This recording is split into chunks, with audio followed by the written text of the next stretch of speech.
प्रतिक्रिया देण्यापेक्षा मी मागणी जी करत होतो पहिल्यापासून, जे आहे मागणी माझी, आरोपीला अटक करून शिक्षा द्या, त्याचा एक हा भाग आहे.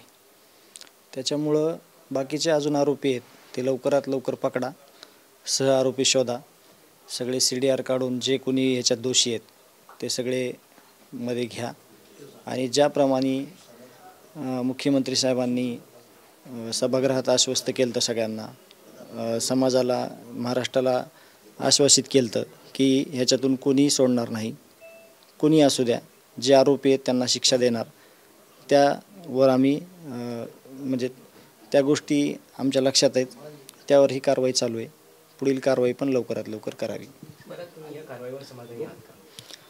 अजून बाकी सगळे ज्यावेळेस आरोपी येतील आणि कारवाईला सुरुवात होईल त्यावेळेस मग आपण प्रतिक्रिया देऊ त्याच्याबद्दल वेगळी.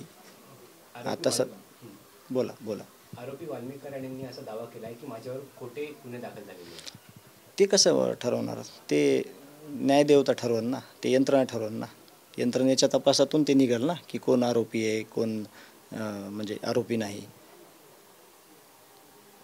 कराडांच्या या वक्तव्यामागे सरकारचा काही हात असू असं मला वाटतं. आता मी त्याच्यावर प्रतिक्रिया देण्यापेक्षा की हे सगळं निघणारच आहे ना. आता ज्यावेळेस ते मध्ये घेतले त्यांना ते सांगणारच आहेत ना. आणि यंत्रणा वधवल्याशिवाय कसं राहील? मी काही पण बोललो समजा आता तरी समजा जे खरं आहे ते सत्य आहे ना, ते सत्य समोर येईल. त्यासाठी थोडा वेळ जाईल, ते सत्य समोर येईल सगळ्यांच्या. वारंवार पोलीस प्रशासनाची भेट देखील घेतलेली आहे, CIDची भेट घेतली आहे. आतापर्यंत झालेल्या तपासावर तुम्ही समाधानी आहात? त्यांचे प्रामाणिक प्रयत्न होते हे काम करताना. आम्ही त्यांना जास्त डिस्टर्ब केलं नाही, पण मी काल CID ऑफिसला स्वतःहून गेलो होतो, त्यांना भेटलो सगळ्यांना. त्यांनी हेच आश्वासन दिलं आणि मी बाहेर तेच बोललो होतो की 1-2 दिवसामध्ये आरोपी आम्ही जेरबंद करू, असं ते काल बोलले होते. आणि आज आरोपी जेरबंद झालेला आहे. तर वेळोवेळी आम्ही त्यांना भेटतो, म्हणजे जे त्यांचं प्रामाणिक काम आहे त्याला आपण म्हणलं पाहिजे की तुमचं योग्य काम आहे आणि ते त्यांनी काम केलं आहे. एक काम करणं सरकारचं खूप गरजेचं आहे की कुटुंब दहशतीखाली. कुटुंब दहशतीखाली मुख्यमंत्र्यांना तेच सांगणं आहे की ते त्यांचा भावाचं क्रूर हत्या झाल्यामुळे ते दहशतीखाली आहेत. त्यामुळे त्यांच्या कुटुंबाला संरक्षण कायमचं पुरवा अगोदर, कारण ते खूप दहशतीखाली आहेत आणि हे लोक गुंडगिरी करणार आहेत. त्यामुळं बीड जिल्ह्यात कुठंही काडीही वाजता कामा नाही.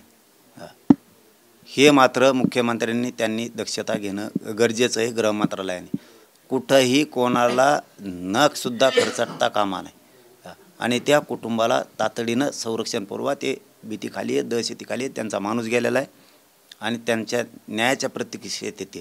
न्याय त्यांना लवकर मिळाला पाहिजे आणि आम्ही त्यांच्या सगळा समाज पाठीशी आहेत, खंबीरपणानं पाठीशी आहेत. संतोष भाईला न्याय मिळेपर्यंत आम्ही कोणी हटत नाहीत आणि हटणारसुद्धा नाहीत. तो शब्दही आम्ही त्यांनाही दिलेला आहेत आणि समाजालाही सांगतो, खंबीर या कुटुंबाच्या उद्यापासून पुन्हा आपल्याला ताकदीनं उभं राहायचं.